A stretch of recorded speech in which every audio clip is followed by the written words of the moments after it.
Bismillahirrahmanirrahim. Assalamualaikum warahmatullahi wabarakatuh. Alhamdulillah wassalatu wassalamu ala Rasulillah Sayyidina Muhammad ibn Abdillah.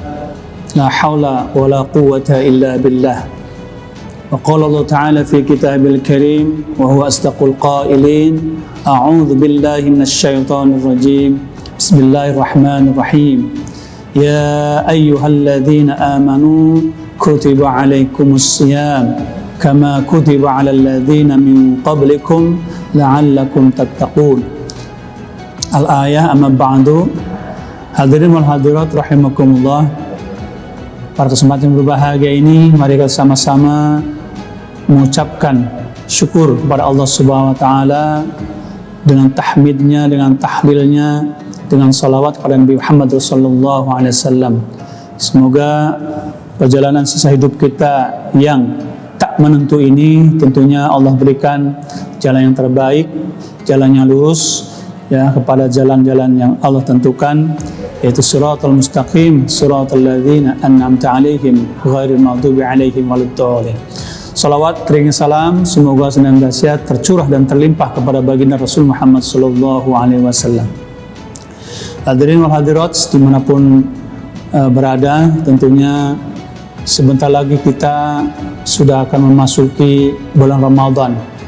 Di akhir penghujung daripada bulan Sya'ban ini, izinkanlah saya untuk menyampaikan tema kultum yang terkait dengan kewajiban berpuasa di bulan Ramadan. Hadirin wal hadirat rahimakumullah, sebagaimana sudah kita maklum bersama, surah Al-Baqarah ayat 183 tadi menyebutkan bahwa ya ayyuhalladzina amanu kutiba alaikumus shiyam kama kutiba alal ladzina min qablikum la'allakum tattaqun. Singkat dan jelasnya ada dua konten yang harus kita pecahkan hari ini. Yang pertama adalah puasa itu yang diundang adalah orang-orang yang beriman. Kenapa orang-orang yang beriman? Adalah pertanyaan yang sangat lumrah dan memang harus kita pahami. Mungkin hanya orang-orang berimanlah yang memiliki hati keyakinan yang tentunya taat kepada Allah Subhanahu wa taala. Karena iman disebut adalah sebagai pondasi utama umat Islam dalam melaksanakan ibadah kepada Allah Subhanahu wa taala. Kita uraikan sedikit barangkali. Tasdiqun bil qalbi wa taqrirun bil lisan wa amalun bil arkan.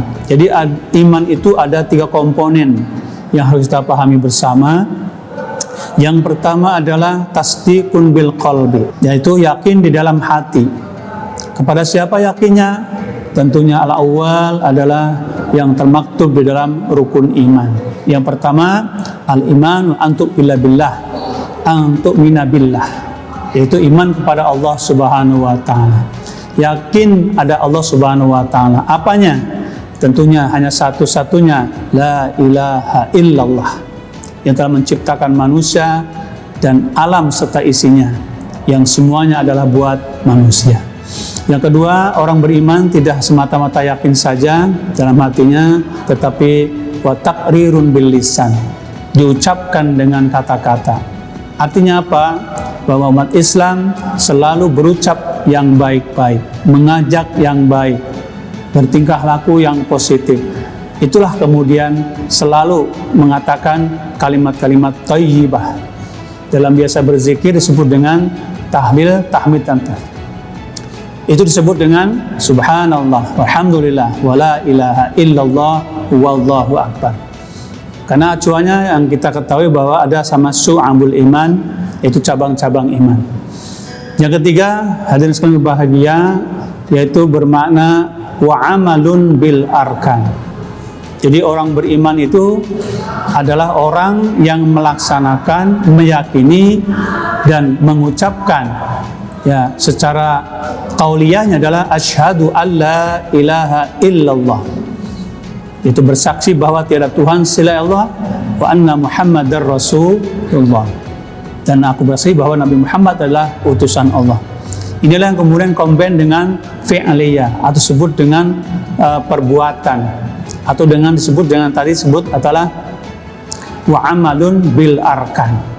Artinya orang-orang beriman itulah orang yang menjalankan perintah-perintahnya dan menjauhi akan segala larangannya dalam ibadah, baik itu ibadah mahdoh maupun ibadah ghairu mahdoh.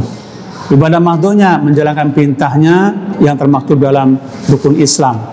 Syahadat kita ucapkan dengan baik, melaksanakan sholat, zakat, puasa, dan ibadah haji kalau mampu. Hadirin yang berbahagia, tentunya 3 rangkaian tadilah yang tidak bisa kita pisahkan satu sama lain. Karena berawal dari yakin, berucapan baik, bersaksi pada Allah, yang kemudian menjalankan perintah-perintahnya. Untuk itu, puasa sebagai ibadah yang sirri, hanya Allah yang tahu, maka pondasi pertamanya Allah panggil, ya ayyuhalladzina amanu. Sebab itu, hadirin berbahagia, bersyukurlah kita semua orang-orang yang mampu menjalankan perintahnya dalam konsep dalam menjalankan puasa. Itu artinya kita termasuk orang-orang yang beriman. Hadirin berbahagia, kemudian apa tujuannya? Yang berendingnya adalah la'allakum tattaqun. Kita ketahui bersama bahwa harapan dari berpuasa ini yang diundang orang-orang beriman, menjalankan perintahnya, melaksanakan perintahnya, yang kemudian endingnya adalah kita memiliki satu panggilan disebut orang-orang yang bertakwa.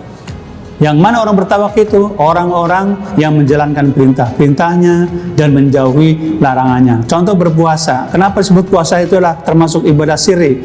Ya hanya Allah yang tahu. Kita nggak tahu kita pergi kemana, ya mungkin masuk dulu kemana, kita nggak tahu. Ya, begitu dalam keluarga mungkin suaminya atau istrinya atau anaknya semua tidak tahu apa yang dilakukan. Artinya apa? Puasa ini termasuk adalah ibadah yang sirri, hanya Allah Subhanahu wa Ta'ala. Sebab itu kalimat terakhir la'allakum tattaqun itu mentauhidi, menguatkan bahwa sesungguhnya hanya orang-orang tattakunnya, orang-orang yang bertakwalah yang disebut dengan memiliki tingkatan yang terakhir daripada cara-cara beribadah kepada Allah Subhanahu wa Ta'ala.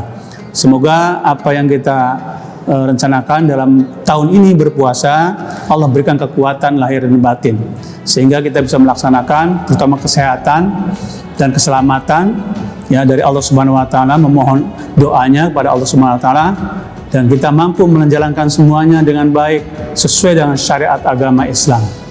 Demikian sekedar kultum pada hari ini. Semoga kita semua dikuatkan sekali lagi oleh Allah Subhanahu wa Ta'ala, bisa menjalankan perintah agama yang termasuk berpuasa di bulan Ramadan. Kurang lebihnya minta maaf. Wallahul muwaffiq ila aqwamit thoriq. Wassalamualaikum warahmatullahi wabarakatuh.